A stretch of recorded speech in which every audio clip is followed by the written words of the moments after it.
Good evening and namaste to all the viewers and dear students. You all are welcome to Genius Lakshya, which is a unique platform for all the competitive examinations of our country. And particularly, we have been focusing on the most prestigious examinations of our country like UPSC, GPSC, NDA, CDS, State Public Service Commissions. So, we have been coming to you with lots of current affairs, static information. According to the syllabus of UPSC, I have been coming to you on various topics. And today on the series of the Indian polity, we will discuss, we will understand, we will know the Finance Commission of India. What is Finance Commission? The function of Finance Commission, the composition of Finance Commission, the objective of Finance Commission, how the Finance Commission came into existence. All these are the most important matters to understand, and gradually we will be understanding, we will be knowing, we will be discussing on the topic. And in order to know this topic, we'll start from the very basic, from foundation, from its introduction. So let us start it.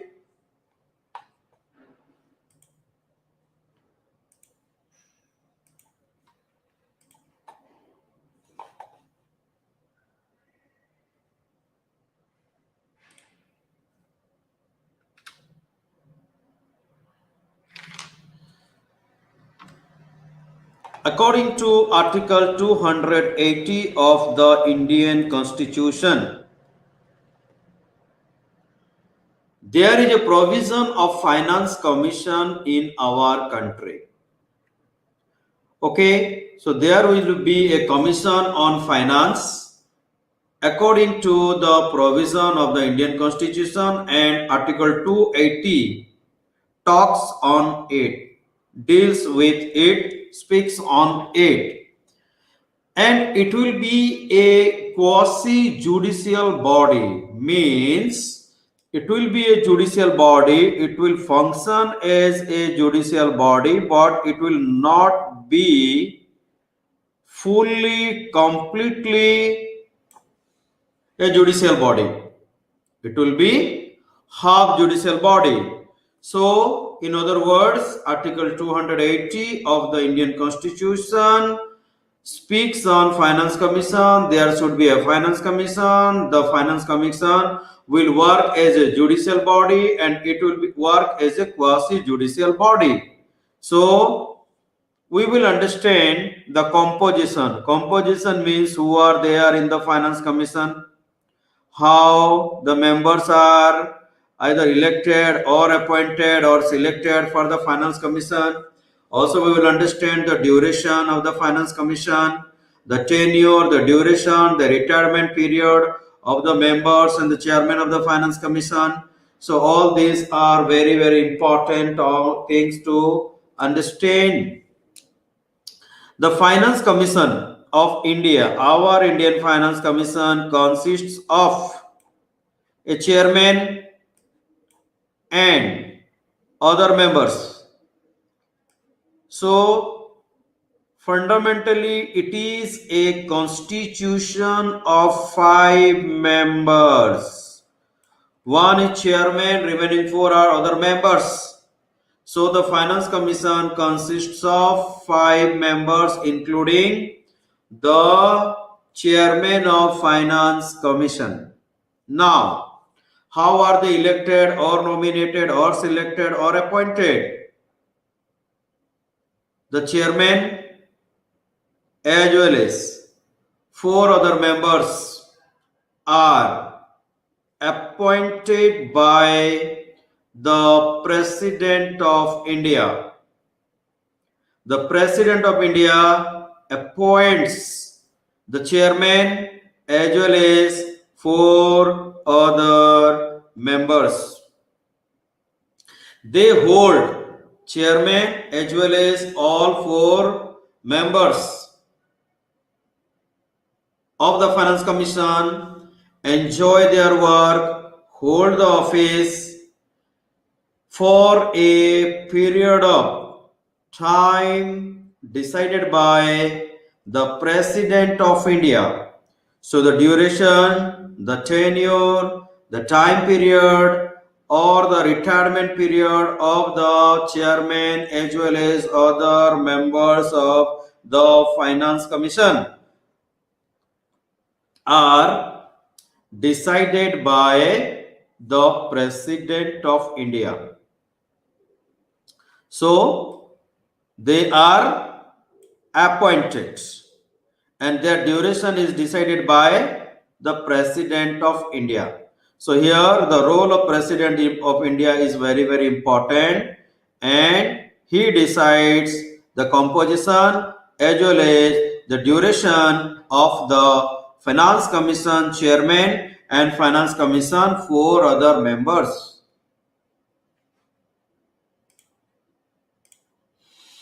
They are eligible for reappointment, means once they are appointed and they can be reappointed again, they can be appointed as a member or the chairman of the Finance Commission.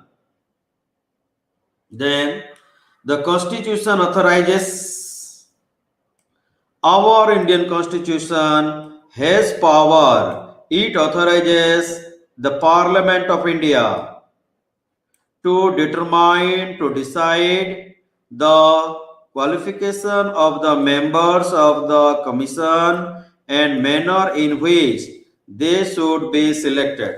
So here there are two things. One, what are the basic qualifications of the members of the Finance Commission and the chairman of the Finance Commission? Number one. Number two, how are they appointed? The methodology of their appointment are decided by the Parliament of India. Accordingly, the Parliament has specified, the Indian Parliament has given specification particularly regarding the qualifications of the chairman and members of the commission. So the Parliament of India has decided, has prescribed about the qualification, about the composition, about the educational qualification and other important qualifications required to be a member of the Finance Commission or the chairman of the Finance Commission.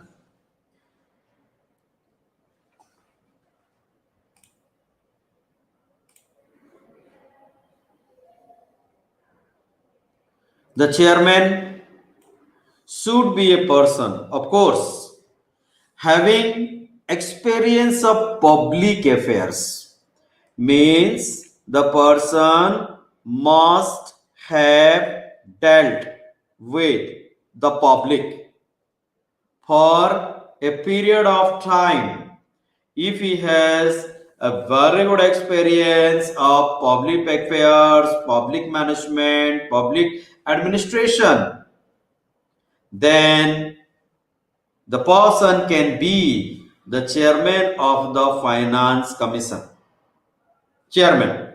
Now let's talk on the members of the Finance Commission. The four other members should be selected from amongst the following. Okay, so the after chairman, remaining four other members are from various scopes, backgrounds and fields and experiences. A judge of High Court,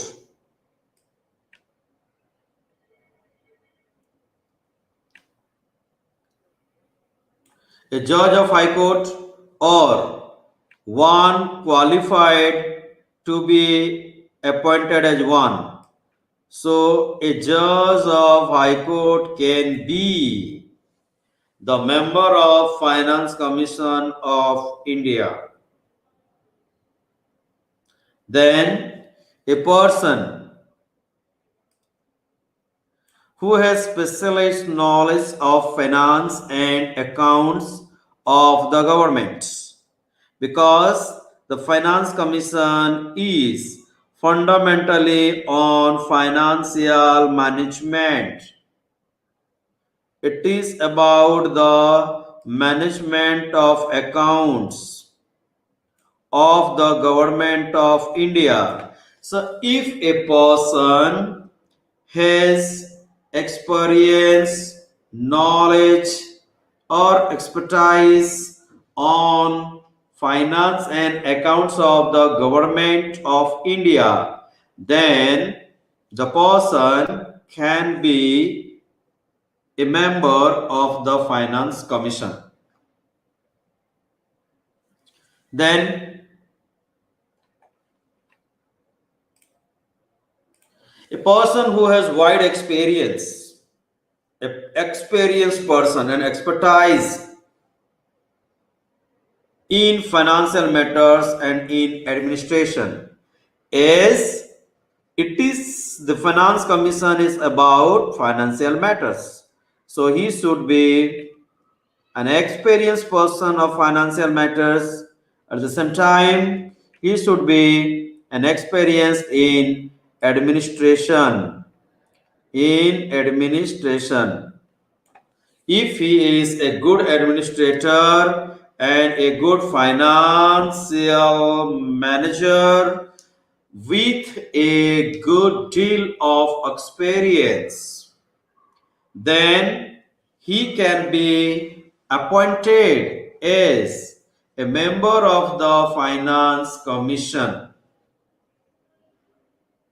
Then fourth one is a person who has special knowledge of economics, means an economist or an experienced person on economical affairs can be a member of the Finance Commission of India. So we got to know that these are some of the fundamental qualifications required for a person to be a member of Finance Commission of our country. Okay, now we will understand the functions, works, responsibilities of the Finance Commission of India. The Finance Commission is required to make recommendation. Finance Commission is basically an advisory body. It advises the government of India.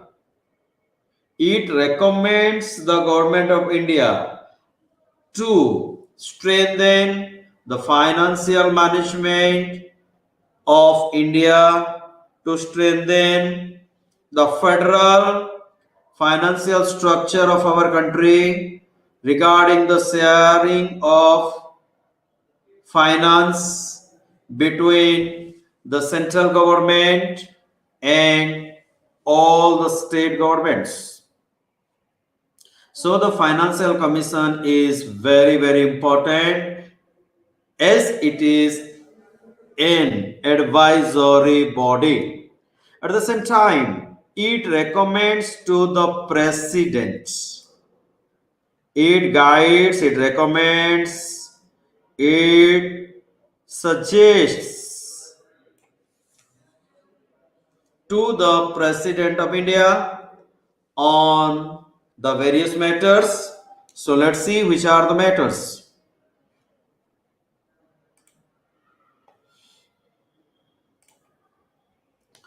The distribution of the net proceeds of the taxes to be shared.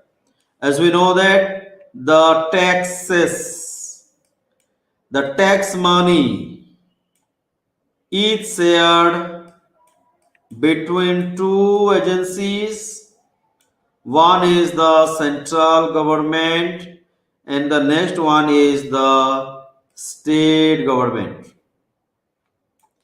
Okay, so as an advisory body, it advises to the President of India regarding the fair distribution of tax money between the central government and all the state governments. Okay, the allocation between the states of the respective shares of such proceeds. So, same thing, the distribution of tax money between the central government and the state government. This advisory is given by the Finance Commission of India. The next function of the Finance Commission of India is that it should govern the granting aid to the state by the center. As you know that the central government grants many aids. Many grant in aids are provided by the central government of India. So the Finance Commission of India recommends, advises for the proper, fair, equitable distribution between the central government and the state government. The center gives grant in aids to the states. So, regarding grant in aids, the Finance Commission of India recommends the President of India. Okay, the measures needed to be augmented or to augment the consolidated fund of a state. We know consolidated fund is very important financial source for a state where all the public expenditures are met. So this consolidated fund of India, how to augment it, to supplement, to give help the resources of the panchayats. So regarding this, the Finance Commission of India advises the President of India.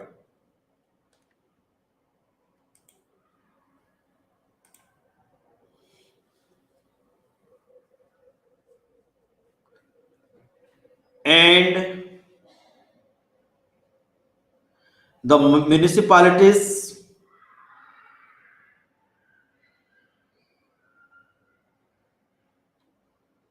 in the state on the basis of the recommendations made by the State Finance Commission.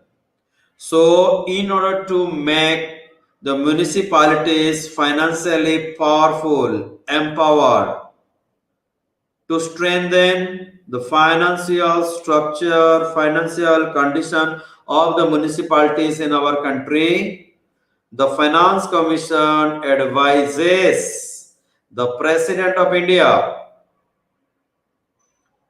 right? And it is considered very positively the recommendation given by the Finance Commission of India for the improvement of municipalities, self help government in the state on the basis of a recommendation made by the State Finance Commission. So the State Finance Commission give the recommendation.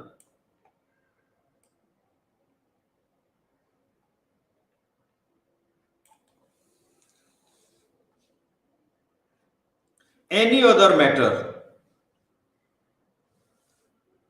referred to it by the president in the interest of the sound finance. Means for the overall development of the financial institutions, for the overall development, for strengthening the financial condition of municipalities, the Finance Commission of India suggests to the President of India. Then any other matter referred to it by the President in the interest of the sound finance, then we will understand some basic of historical background. We'll go back to the past. In 1960, or rather till 1960, the Commission also suggested, the Finance Commission suggested the grants given to the states of Assam,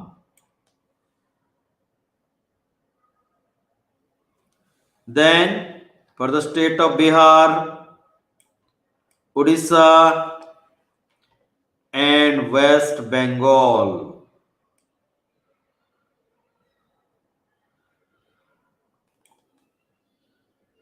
In the lieu of assignment of any share for the net proceeds in each year of export duty on jute and jute products.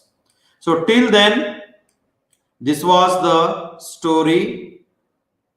This was the situation regarding the function of the Finance Commission and their suggestion. And these grants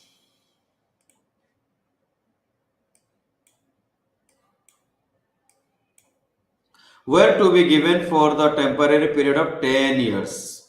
Okay, so the grants given to all the states that we discussed, it was decided that it will be given, the grants will be given to these states not permanently but for a period of 10 years from the commencement of the Constitution of India. The Commission submits its report to the President. Okay, so the Commission give the suggestion, and all the suggestions are submitted to the President of India.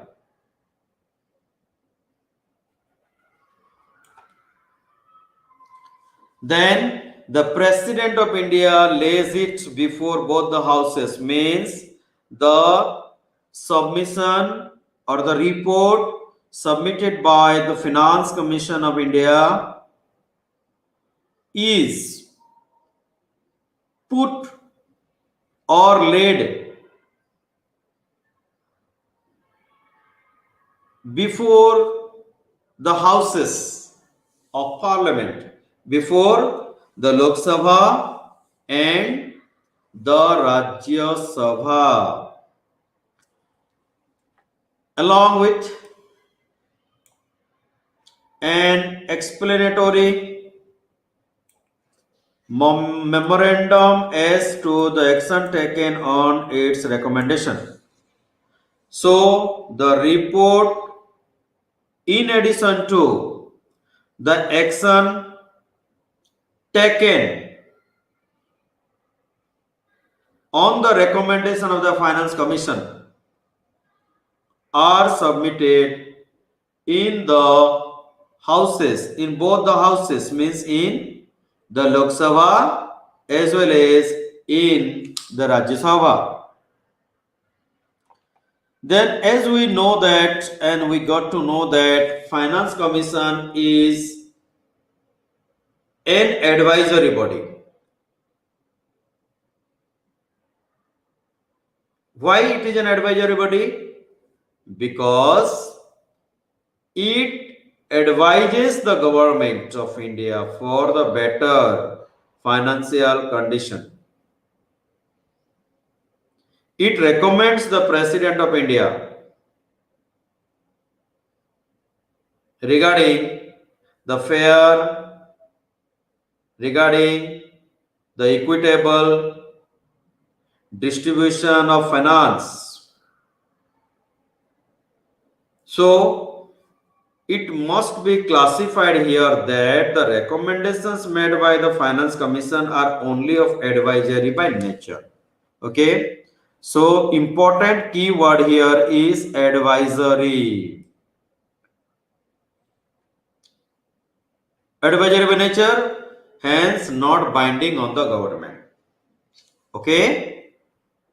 The government is not enforced.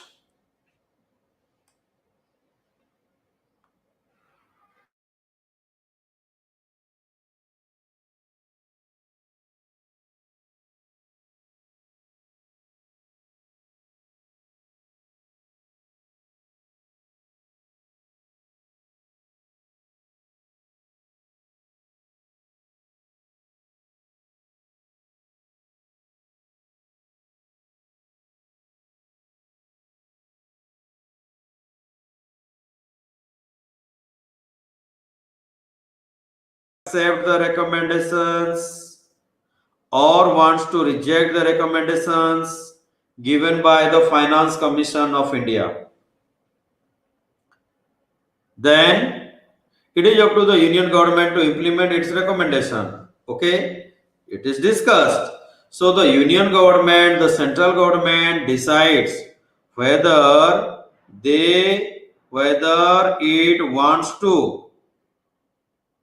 implement or it does not want to implement. Sorry. So ultimately, the government decides about the acceptance and rejection of the recommendation of the Finance Commission. It is nowhere laid down, means it is not written anywhere in our Indian Constitution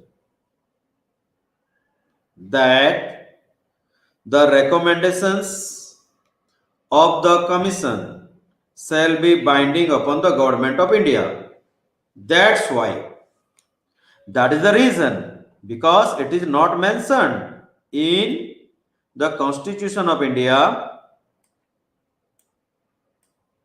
that the government is bound to follow the recommendation given by the Finance Commission. That is the reason government has full freedom either to accept the suggestions given by the Finance Commission or to reject it.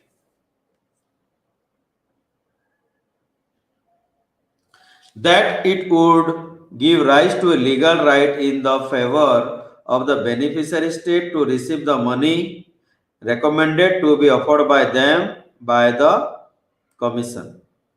So here the most important point to be noted is government has free hand either to accept or to reject the advices and the recommendations given by the Finance Commission of India.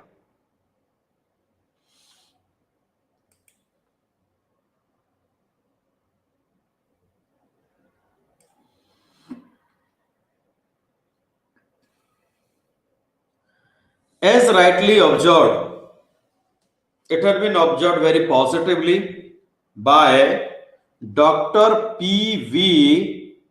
Rajamannar. What is the observation? The chairman of the Fourth Finance Commission, Dr. P.V. Rajamannar was the chairman, and he was the chairman of Fourth Finance Commission.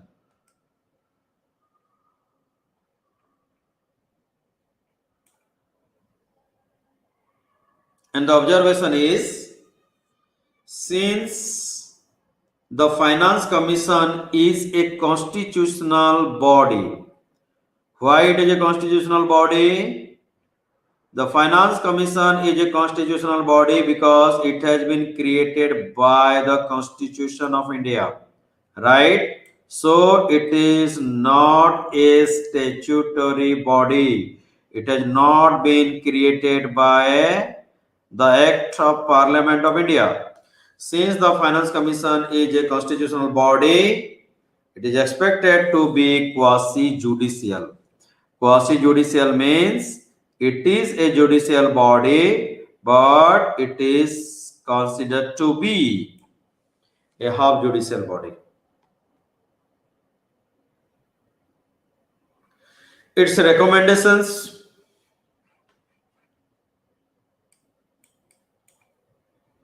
should not be turned down.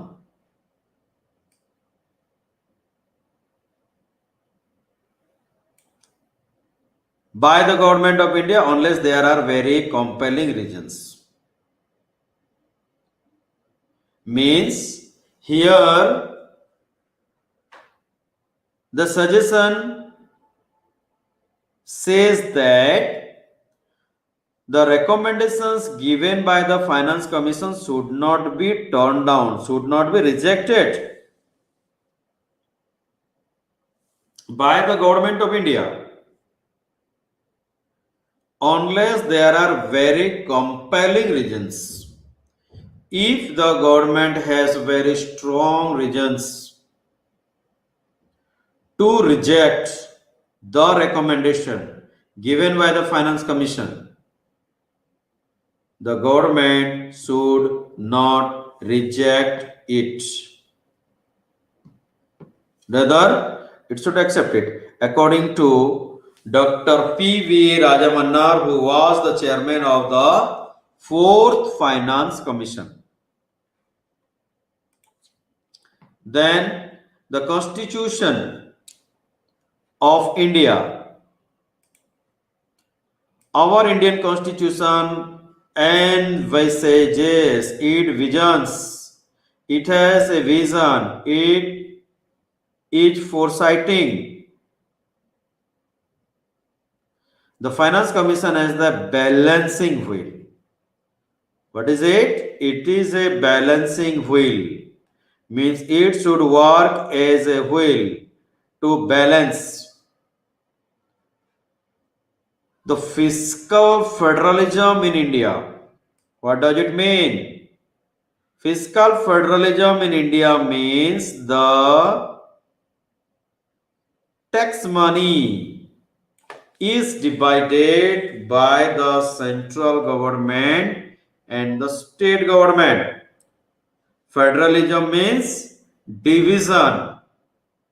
Fiscal federalism, division of finance between the central government and the state governments. So, the Finance Commission should play a balance approach. It should be like a balancing wheel to balance between central and the states. However,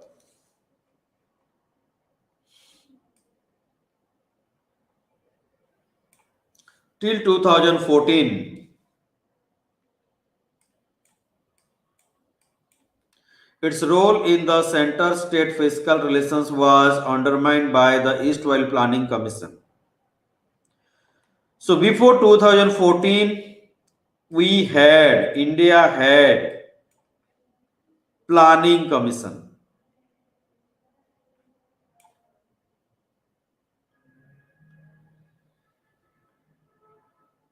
Highlighted the overlapping of the function and responsibilities between the Finance Commission in the Federal Fiscal Transformer. We had Planning Commission and we had Finance Commission. So we had two commissions and both had overlapping of functions. Means there was the same function or there was a redundancy of function or the overlapping of the function.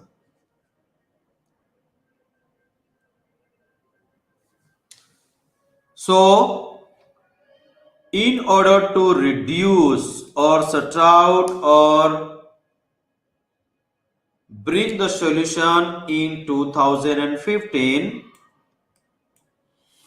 the Planning Commission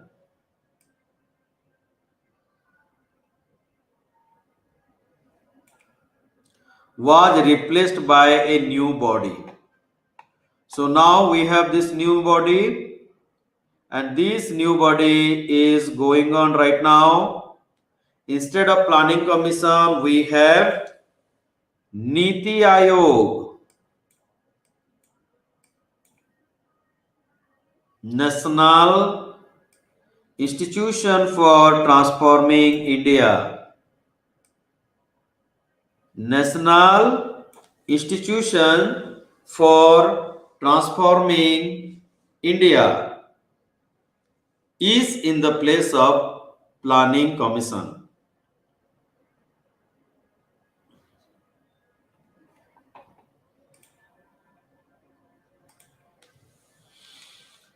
Now we will discuss on Goods and Services Tax GST.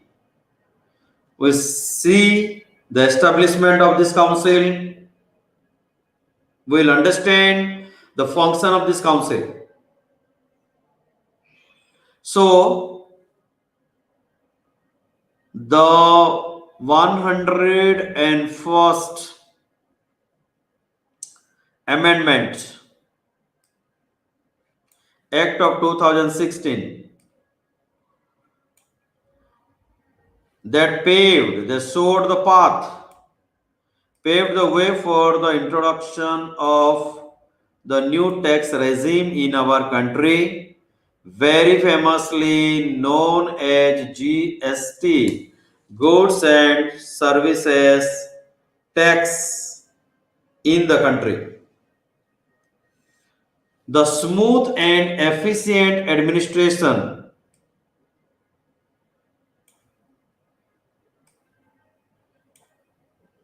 of tax requires cooperation and coordination between center and the state. Fundamentally, when there is a division or distribution of tax money between the central government and the state government, there should be cooperation and coordination, a positive cooperation, coordination, and there should be a cohesiveness between the center and all the states. Then it becomes very smoother and easier for the distribution of the finance between center and state. In order to facilitate this consultation process, the amendment provided for the establishment of Goods and Services Taxes or GST Council.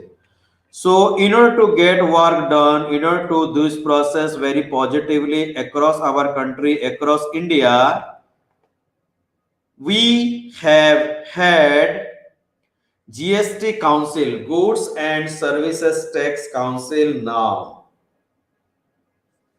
The amendment inserted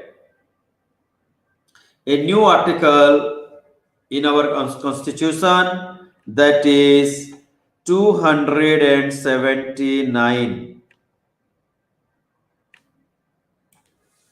In the constitution, the article empowered the president to constitute a GST council by an order. Okay, so the GST council has been set up for the smooth functioning of the financial matter in our country, as far as the smooth sharing of finance between the center and the states are concerned.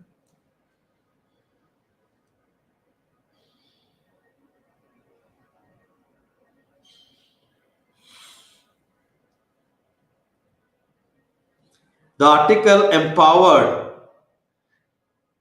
the president to constitute a GST council by an order. So, according to 279(1)(a), by the order of the President of India, the GST Council has been constituted.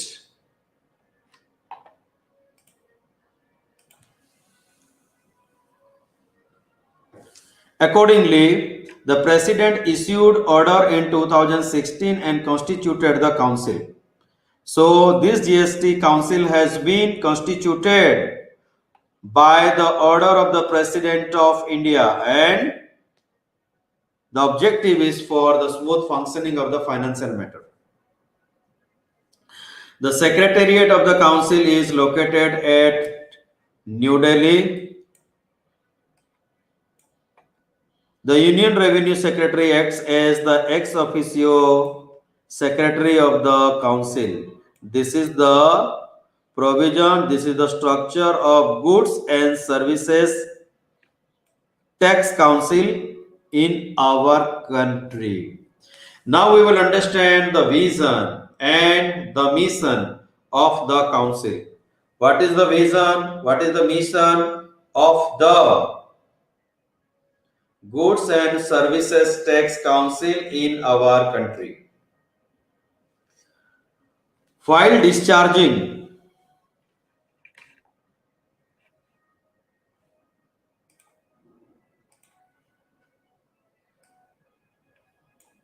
its function, while discharging its function, means the function of Goods and Services Tax Council. The council is to be guided by the need for the harmonized structure of GST and the development of the harmonized national market of the goods and services. So there should be a harmonious relationship between the central and the states regarding the distribution of finance is the objective of Goods and Service Tax Council. Again, the council has to determine the procedure. In the procedure, the performance of its function. Also, the functions and its performances will be considered very, very important in the Goods and Services Tax Council. Now let's understand the vision. The vision and mission of the council are as follows. So let's start from the vision. To establish the highest standards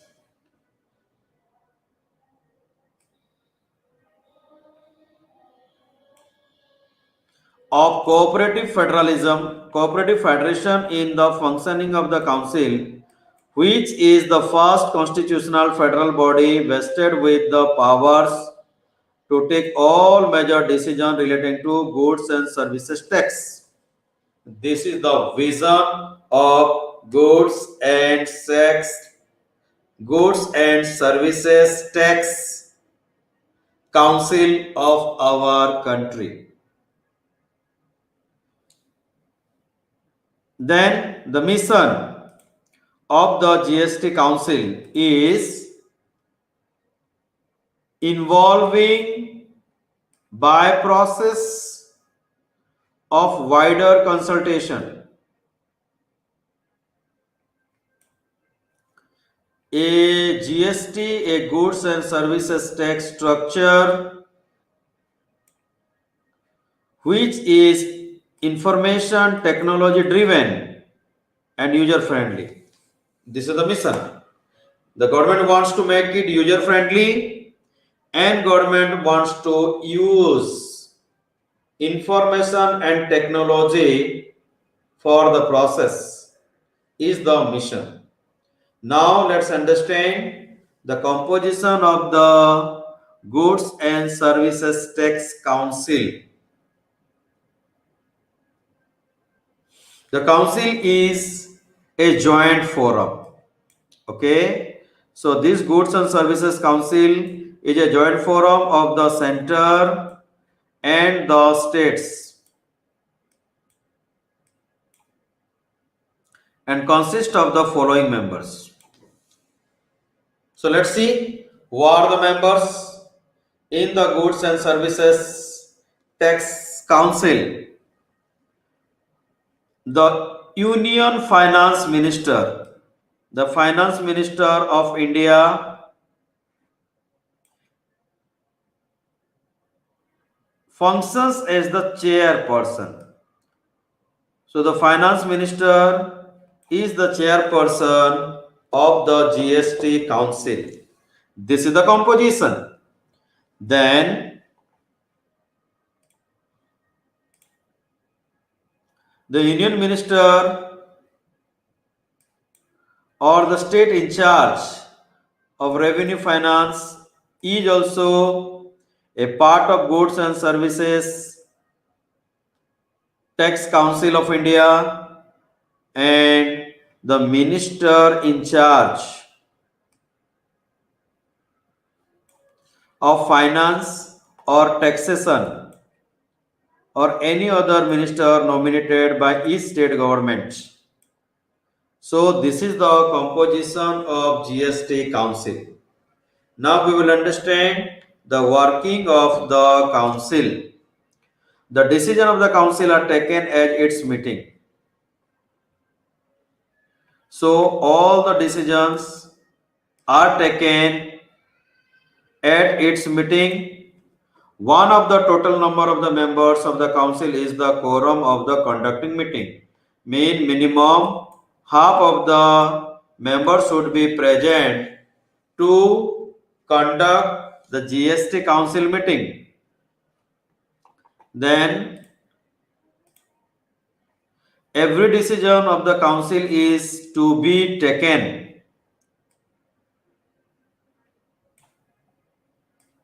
by a majority of not less than 3/4 of the weighted votes of the members present and voting at the meeting. So this is the structure, this is the process, this is the provision.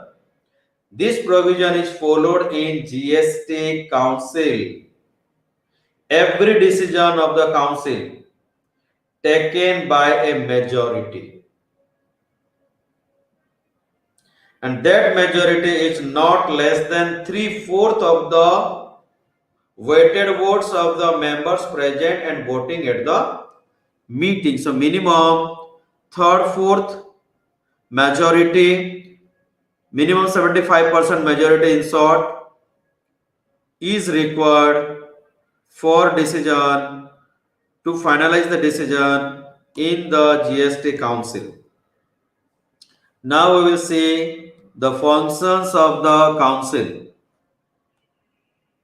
What does it do? The council is required to make recommendations. As we have already discussed that fundamentally it is an advisory body. It recommends the center and the states on various matters. Which are the matters? It recommends on taxes, cess and surcharges levied by the center, the states and the local bodies that would get merged GST, the goods and services that may be subjected to GST on exempted from GST, the threshold limit of the turnover below which GST may be exempted from GST. So these are all the functions of Goods and Service Tax Council. It advises. Okay. So we discussed all the questions, and Today we talk on GST, goods and services tax. Council, we talk its composition, we talk on function, responsibility, the appointment process, and the powers of goods and service tax council. Also, we discussed the historical background, how it functions to harmonize the relationship between center and state. Okay, so thank you very much. This is the end of the presentation. If you have any doubts and questions, you can write me on my email ID, that is rohitsika@geniusschool.co.in. Thank you very much. Jai Hind, Jai Bharat.